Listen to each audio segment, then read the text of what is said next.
All right, so officially, welcome. This is a German taster. My name is up here. I'm Jeff Bowersox. I'm a historian in the German department. And what I want to show you today, or what I want you guys to take part in actually, is a seminar activity that I actually lead in my final year seminars in a class that is called Black Germany. And I actually do the same thing in the Black Europe class that I teach as well. So this is a final year seminar activity that I'm going to ask you to do.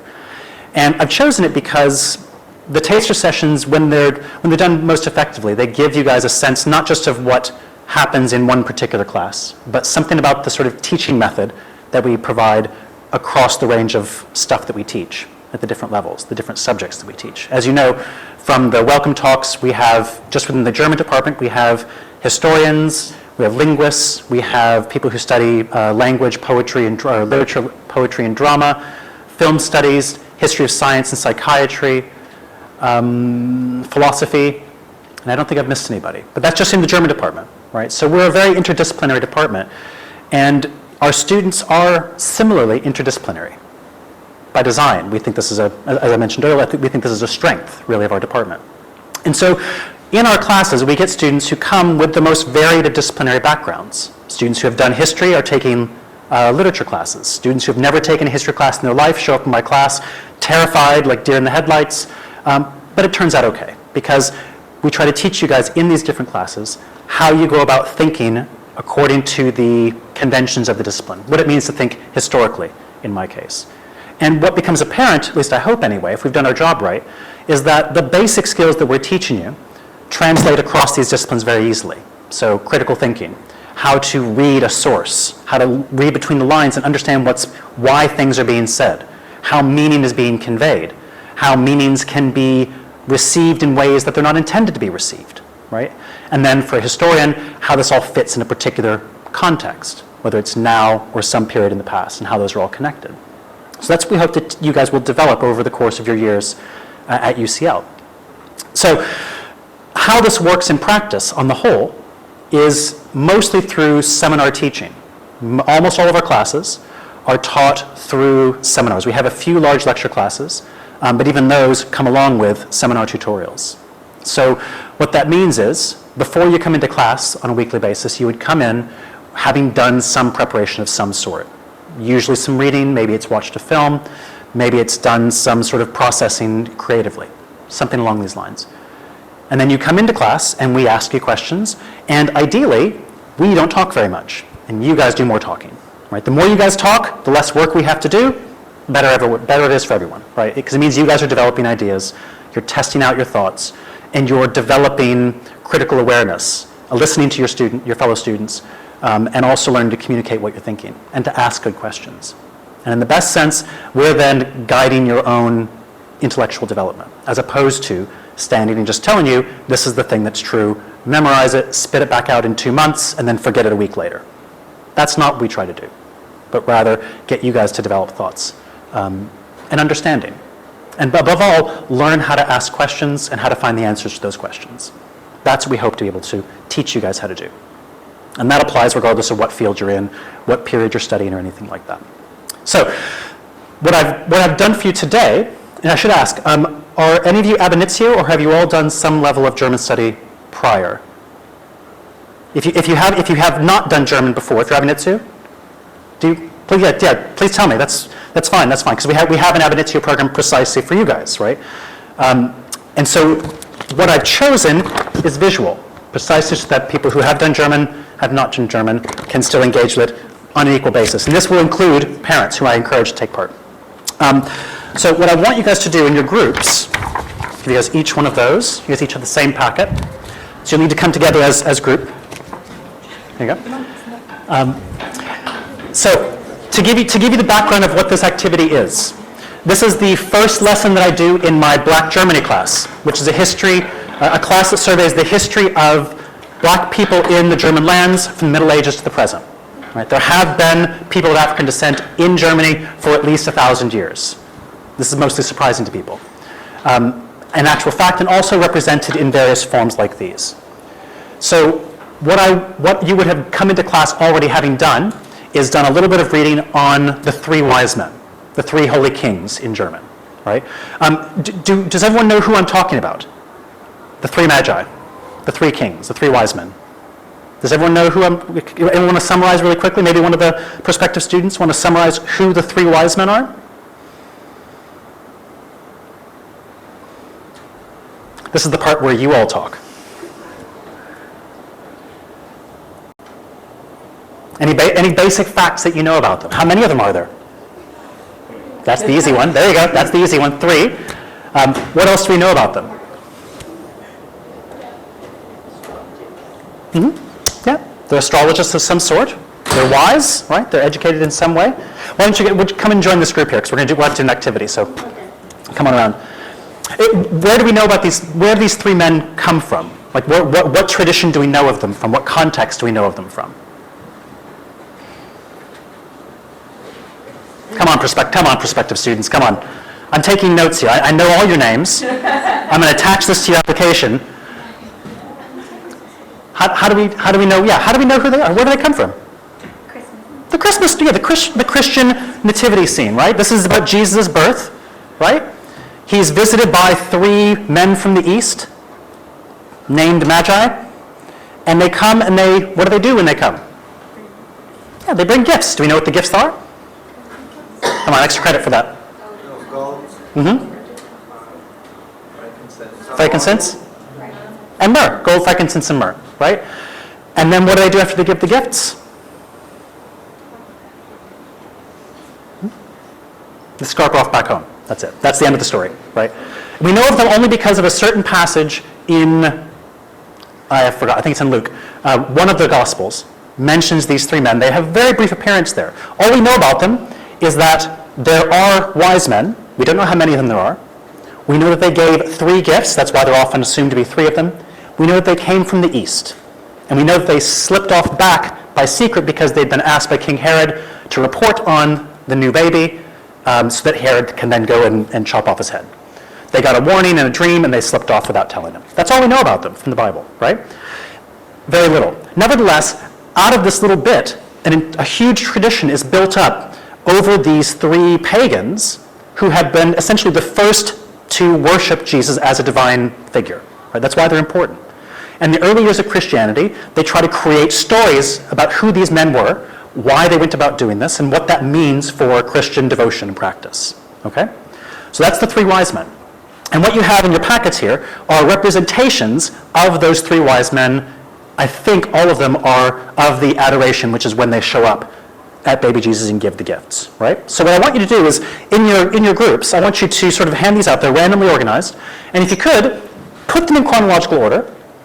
And I want you to, as you do so, tell me what you notice about these depictions that might be significant, interesting, worthy of analysis. Remember, this is a class on the history of black people in Germany, right? So it's going to have something to do with the 3 kings and something to do with physical appearance, obviously. Your readings would have told you this. So put them in order and tell me what you notice about them.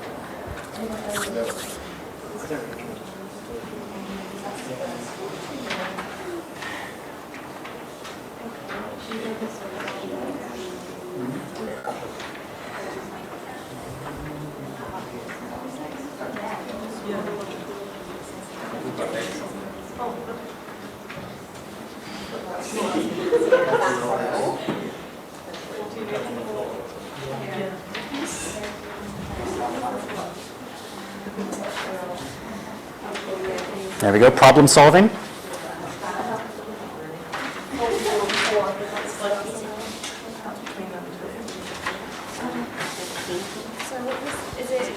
Chronologically, yeah. The paintings, when the paintings were done.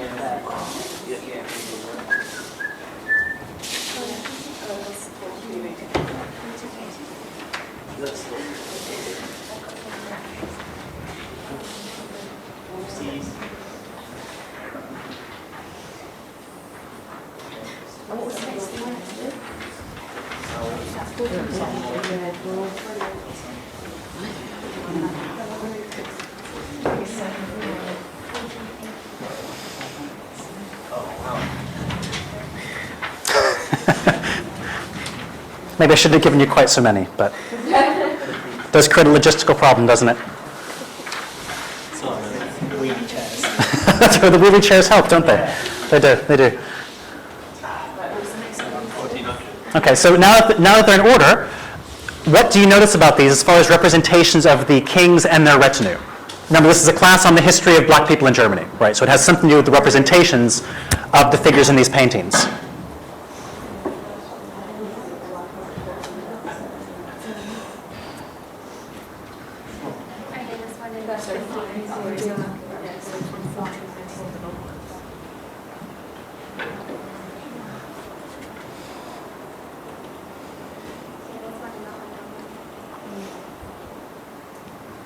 So in this, I'm basically asking you to read the pictures in a sense, to try to figure what just most basically, what do the pictures show? What are the details that are in there? And then we can move from understanding the depiction to understanding what it means second. But first, we just need to understand what's there in the most descriptive of senses.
There's that one as well.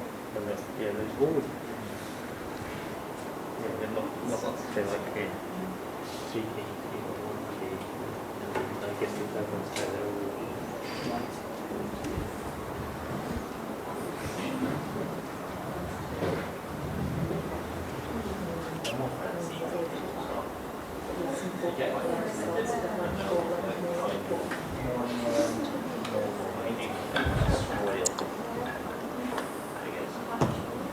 They lose the halos. Yeah. They lost their horses. Cars. What, in the 1400s?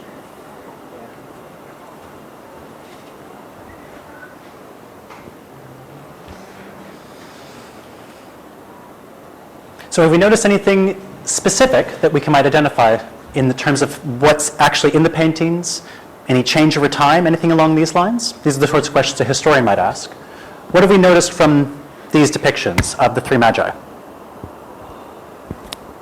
In the most basic sense, what stands out? There's only there's a black king out of the three. Maybe like after 1400, something like that. Yeah. So we have there's a black king who appears, one of the wise men, one of the magi, whatever you want to call him. One of them becomes black, and he isn't always there, right? Exactly. In the earlier ones, they're all white. In the earlier ones, right? Or at least they're pale-skinned in some sense, right? And this is important to note. When you guys think of the three kings, to the extent that you ever do you imagine them? Do you imagine one of them as being black or being non-white? If that is familiar to you, raise your hand. So a little bit? Well, so the reason I ask this is because in the US, that's not, I'm American obviously, that's not part of the depiction at all. Right? I had no idea that there were anything but just white like Jesus, Mary, and Joseph were supposed to be, right, in all the traditional depictions. Go to Germany, so for me the surprising thing when I first came upon these sources is that there was a black magus. Punkt. If you're German, when I do this activity in Germany, their surprise is not that there is a black magus, that's obvious. It's that there hasn't always been a black magus. So the fact that in these earlier paintings there is not one, that's the surprising thing. Right? So either way, it creates something that you need to explain. What's the question that emerges out of this? You don't need to know the answer. What's the question that comes out of this?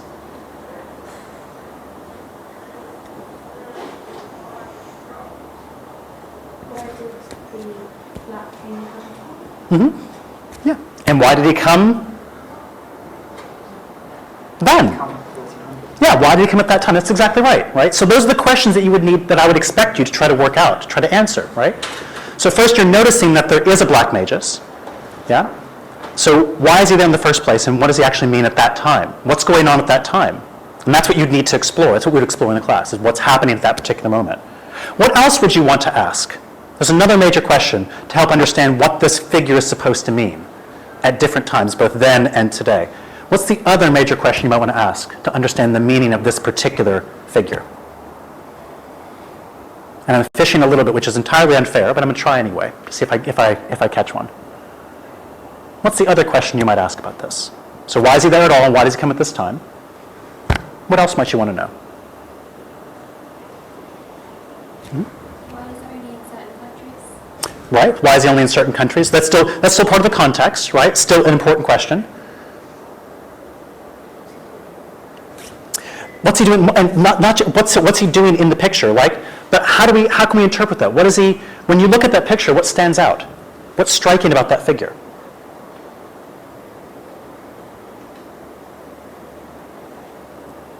Is it just his skin tone?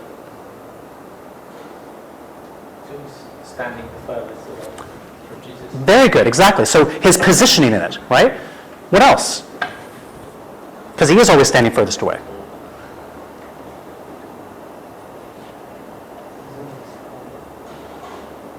What's he wearing?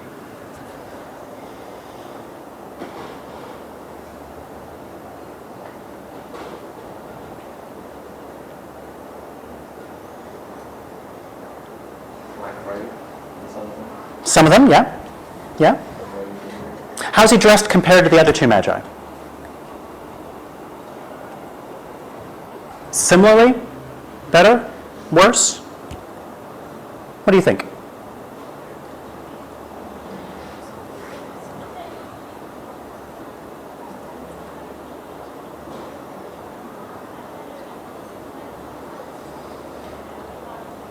What do you think? I know you guys have ideas or questions. Probably better. Better? Would the rest of you agree? Either the same or better? Yeah? And that's in fact true, right? He's got flashier clothes, right? So here are the features that you would want to know, that you would notice about him. One, he's wearing the flashiest clothes. Two, he's positioned furthest away from the baby Jesus. And there's a third feature, and that has to do with his age. He's generally the youngest one of the three, right? So the nature of his depiction, those details also need to be explained. So not just why does he appear, and why does he appear at that time in those places, because it's not everywhere. It's in fact in the German lands first. But also, why does he appear in this form? And in answering those questions, you come to understand something about how Germans thought about their world in this particular time period. In fact, the idea that one of the Magi is black comes before this, but it's first represented visually in these paintings around this time. It comes about 100 years before that in text, that he comes from Africa or somewhere where dark-skinned people live, right? So the question then would be, and if we had more time, I'd sort of push you guys to help figure this out, but the question that I can ask you right now that has a maybe quick answer, is this a positive or a negative depiction? How do we explain this figure, what this figure might mean in the constellation of the three kings and the nativity scene? Is it? I think it probably depends on how black people were viewed at the time. Mm-hmm. So it could be like a bad thing if they were particularly oppressed in like 1300s. Mm-hmm. But other than that, it doesn't look like a bad depiction. Like just fundamentally, he's wearing nice clothes. Mm-hmm. He's younger. Mm-hmm. He's standing above everyone else. Yeah. Okay. So he's an admirable figure as he's depicted, right? Flashy clothes, the flashiest, the most expensive clothes. He's young. He's energetic. He is positioned off to the side, though, right? So why is he not central? Why is he always off to the side? Why is he the youngest? Why isn't he the oldest? Yeah. But you're asking the right question. How were black people treated in Europe in the 1300s? Well, the answer is there weren't a whole lot of them in Northern Europe, where these paintings are taking place. There are some around the Mediterranean, in Spain and Portugal, but remember, this is before the age of transatlantic slavery.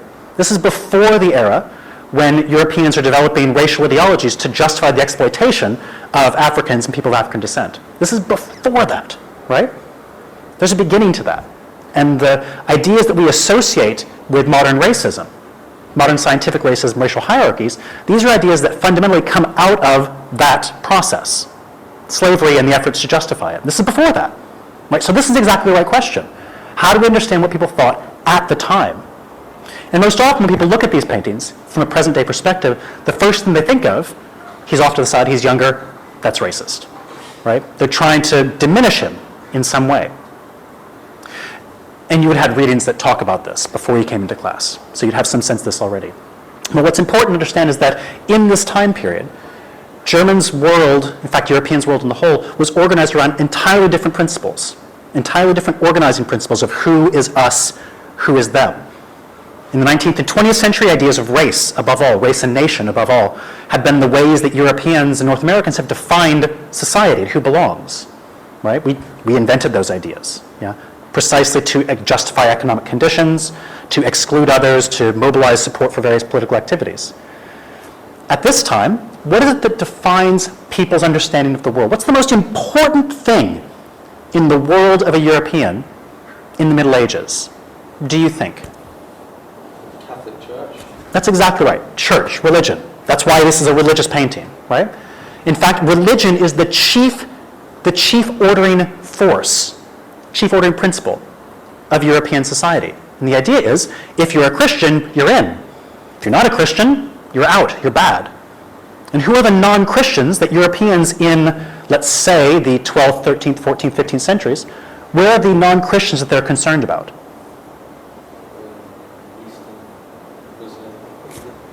Muslims, exactly right. Why would Christians be concerned about Muslims in this time period? What's going on at that time? Do you know from your history classes or just general knowledge? The war in Spain. Yeah? So the Spanish wanted to regain the territory that was taken by the Muslims Yeah. in the south. Yeah, well, the Christian Spaniards, of course, because they're, of course, Muslim Spaniards governing most of the peninsula for hundreds of years, right? But that's exactly right. Muslims invade and conquer most of the Spanish peninsula, the Iberian Peninsula, in the 8th century. And from that time until 1492, the Christian kingdoms, those that remain, are fighting to try to push that back, right? So the invasions are stopped. They don't advance into, say, France, but they're always there in the West. There's a Muslim presence in the West. And it's exciting and multicultural and all kinds of interesting things about it. But if you're a Christian on the other side of the border, you're terrified of it. Where else are there Muslims that Christians might have been interested in?